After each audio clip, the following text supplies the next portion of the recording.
Kota Cirebon tidak hanya dikenal sebagai kota udang, tapi juga dikenal sebagai tempat bersejarah bagi penyebaran agama Islam dan juga dikenal sebagai kota dengan kuliner yang legendaris. Salah satunya adalah nasi jamblang.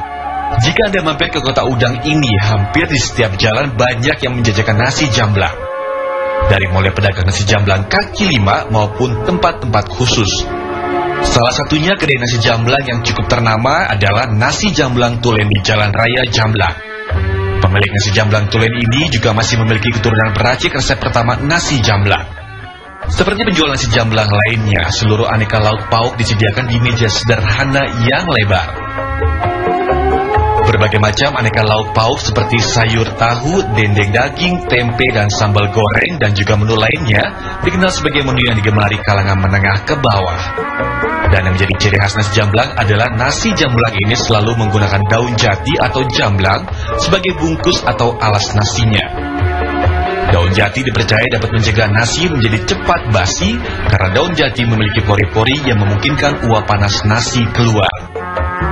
Yang juga wajib dilakukan oleh para pembuat nasi jamblang adalah menggunakan kayu bakar saat memasaknya. Aroma kayu bakar membuat nasi jamblang menjadi matang sempurna dan berbau khas. Konon awal nasi jamblang dibuat oleh Tan Piaulung atau dikenal sebagai Nyonya Pulung di kawasan Jamblang, Kabupaten Cirebon pada masa kolonial Belanda. Tapi yang kemudian mempopulerkan nasi jamblang adalah Nyonya Jaina pada tahun 1930-an yang merupakan cucu Nyonya Pulung. Menyediakan nasi yang dibungkus dengan daun jati itu adalah untuk kulit-kulit kerja pabrik. Waktu itu kan ada sedang dibangun pabrik gula di Gempol, pabrik spiritus di Palimanan, dan lagi membuat kereta api. Jadi untuk kulit-kulit sebagai sedekah. Sejak saat itu pula lah nasi jamblang ini mulai populer dan banyak ditiru oleh penjual lainnya dengan ciri yang serupa. Setelah puluhan tahun berlalu, nasi jamblang masih tetap bertahan dan diterima di semua kalangan masyarakat. Selain karena harganya yang murah, juga karena rasanya yang khas. Oleh kalangan budayawan, nasi jamblang atau sega jamblang ini merupakan salah satu produk kreatif masyarakat zaman dulu. Jadi kalau di masyarakat biasa kan pakai piring. Tapi kalau jamblang, dia melakukan itu kan.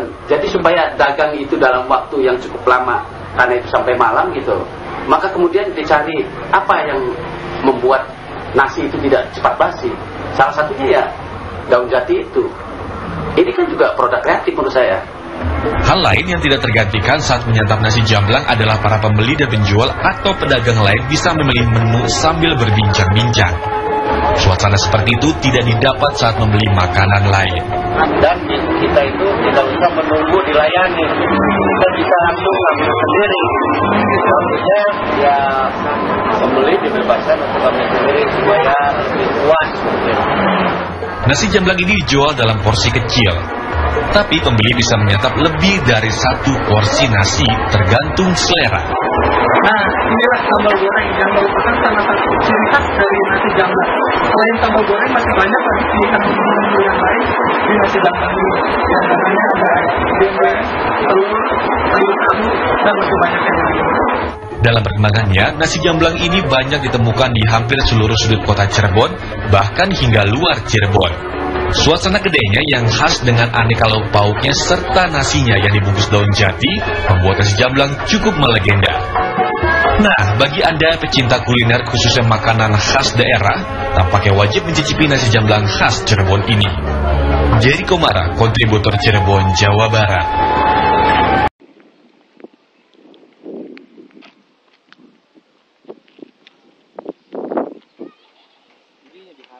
Ayo.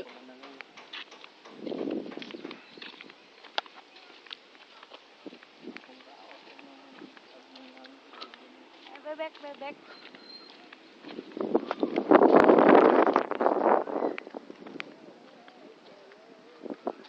Oh. Palingan Muki gede begini, Muki.